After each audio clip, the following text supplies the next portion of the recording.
Hi everyone, welcome back to my kitchen, and today, as promised, I'm making a meal with some moose in it. It was shot and killed here in Quebec by Ed's sister and her spouse, and to be brutally honest, I'm not a huge fan of moose, but today I'm going to try and make it taste the way I would cook a regular goulash. And goulash, people have different meanings for goulash, but I grew up, goulash was always elbow macaroni with like a hamburger meat and peppers and onions and mushrooms and celery and tomato soup and spices. So that's my spin today on goulash, okay? So I just want to show you some things before we start. And a lot of people are interested in some of the things I use in the kitchen. So basically using two different frying pans today. I'm going to fry my moose. It's a ground moose in my Tefal pan. And then this is a beauty of a pan that Ed picked up. It's really big, and I have lots of additives for my like spaghettis and any kind of pasta like I'm doing today. And I've already cooked my elbow macaroni, and that's steaming in the pot. I drained it off and ready to put in all of the items. Okay.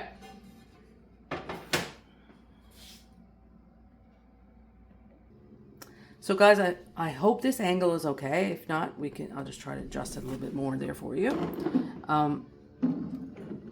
Here we go, that looks better. Okay, so I'm heating up my burners, and the moose is in a packed paper package, and I took this out last night and just laid it in my refrigerator for it to defrost, okay? So, just taking this out here now. And I'm not 100% sure, but I seem to recall that when I was growing up, people would say there's not a lot of oil in moose. And from all my hunting friends and that out there, like big game hunters and things like that, by all means, correct me if we're wrong, because I don't know. Okay? So, you can hear it sizzling already, but what I'll do, I put it into a pan with no oil.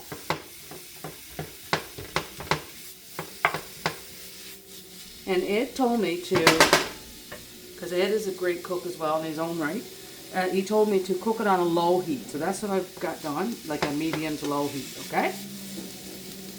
Alright, so I'll let that fry off there.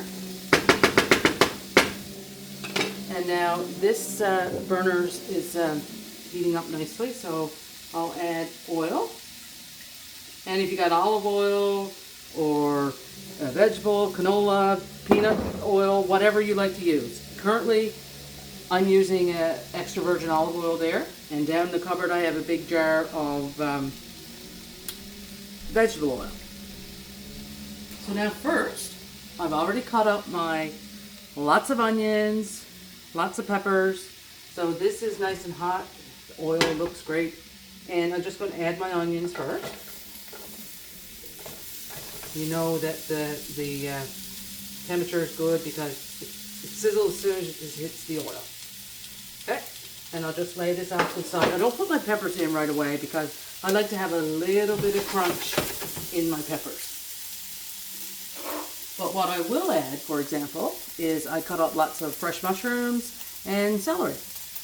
And again, a lot of people don't like celery. I love celery because celery, it evokes so much flavor. It's totally delicious, okay? So I'm going to add all this here right now as well. There we go.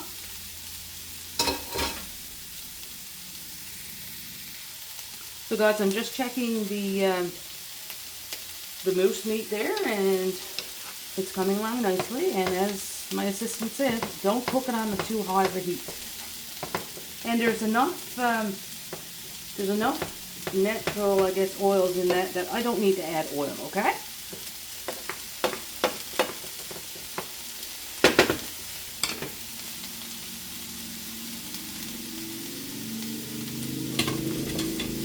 I'm just going to grab a spoon now and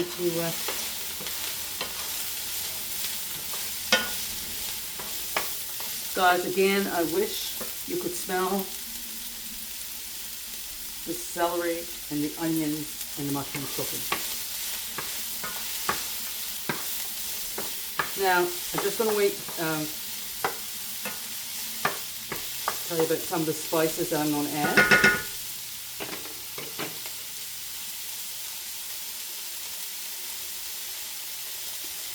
So, of course, I always add salt and pepper. Now, because I'm putting a canned sauce in this, there's always a high content of salt in canned things.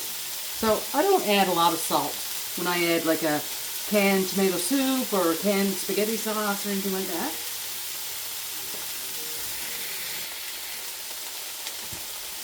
So guys, I use minced garlic. It's called minced California garlic, and I buy this one at Costco.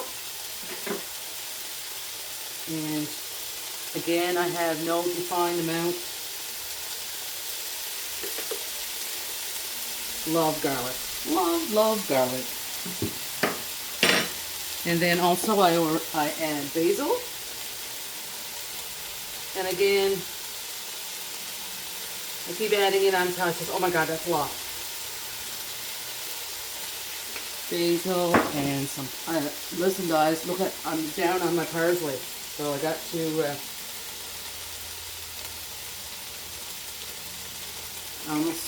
almost all gone there. And lastly, oregano.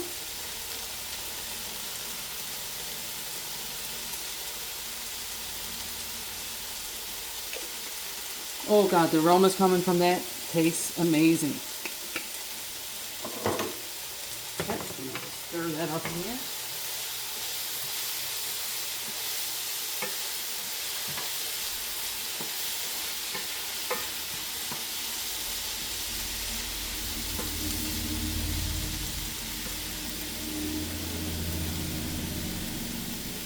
And this is frying out really nicely. I'm just going to turn it off a little bit.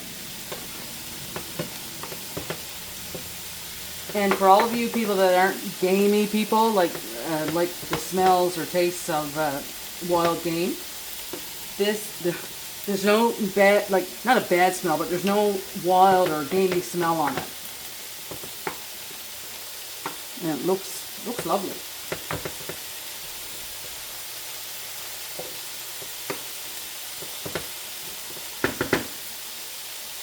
And guys, I want to show you the actual pasta that I cooked.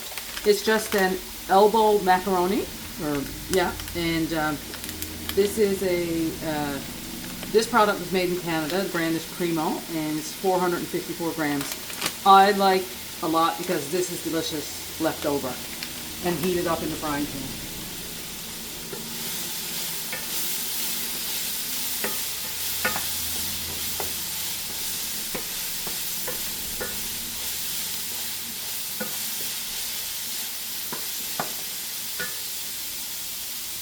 I'll just do the switcheroo so get a better angle on the veggies. Look at all that garlic. Yum, yum, yum. As you can tell, there's no vampires living in my house. Okay, so now I'm going to add the peppers because when I'm cooking, I like for the peppers to have just a little bit of crunch, okay?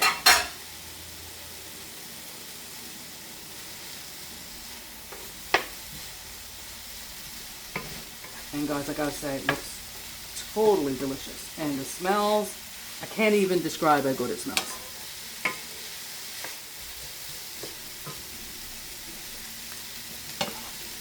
And what I'll do is I'll brown up the meat. Make sure there's no red left there. One thing I found interesting is we used to do family vacations a lot. In Myrtle Beach, Florida, different places like that. And we were at this restaurant in Palm Beach, Florida one time.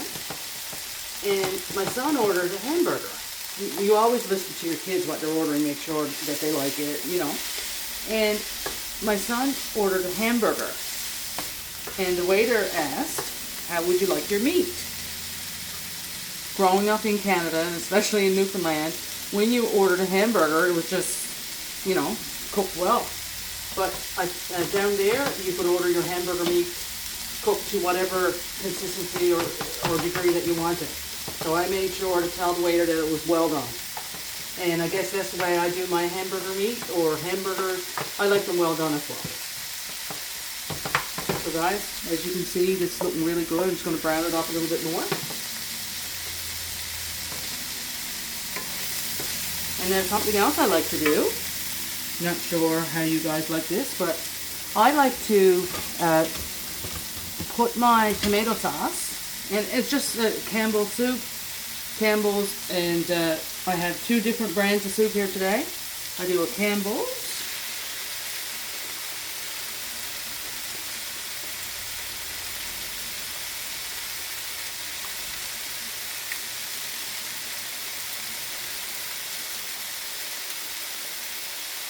get all that goodness from the can. And I'm not going to rinse this with water today because I got almost all of it out of there, because I don't like a too watery consistency for this dish. And this is just a Aylmer's tomato soup, and this is a Canadian brand, just a different color, but it's still good soup. So now that'll be heated through.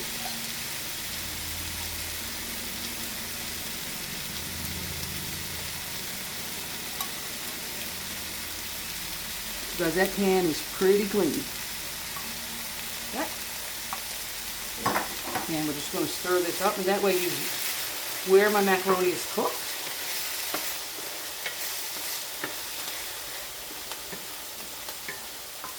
it'll heat the tomato sauce, or tomato soup in this case, tomato soup evenly through, and then when we pour it into our macaroni, we stir it all up, and it keeps everything nice and warm.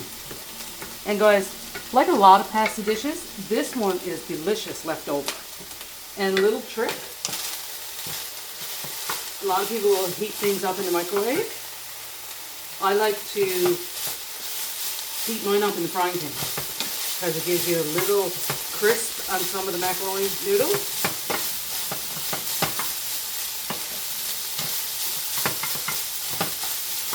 So guys, that hamburger meat is done. So now I'm just going to pour it all into the pasta mixture. And my sink is piling up over there, and as I've always said, I like a totally clean surface, clean counters. There's always either dishes being washed in the sink, or sometimes I'll use the dishwasher, but there's always clean dishes. Okay guys.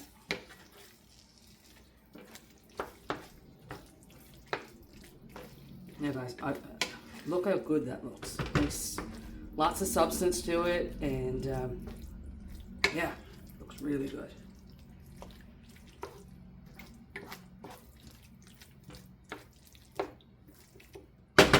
So now that my my pasta is cooked, I'm going to put this into the pasta, mix it up, and we're going to try it.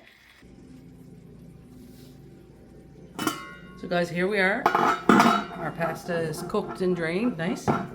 And now we're going to add this whole mixture to the pot. And it's a big frying pan, so I'm going to try to be as careful as I can, not waste it on the counter.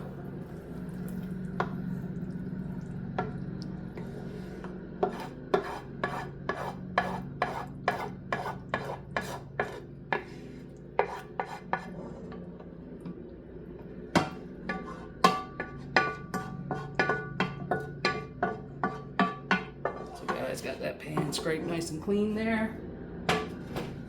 So let's mix this up.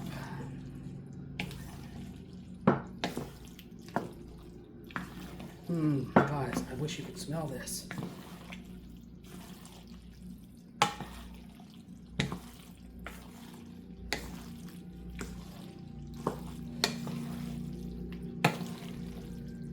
Dig down to the bottom and make sure you get all that uncoated macaroni.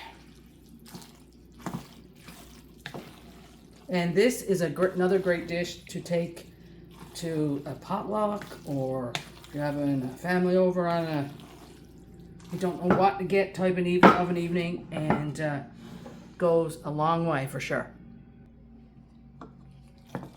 So let's give this baby a try. Okay, let's push our hot pot out of the way there. I'm gonna grab a spoon for myself. And now guys, you can add stinky cheese, otherwise known as Parmesan cheese, or grated cheese, whatever you like.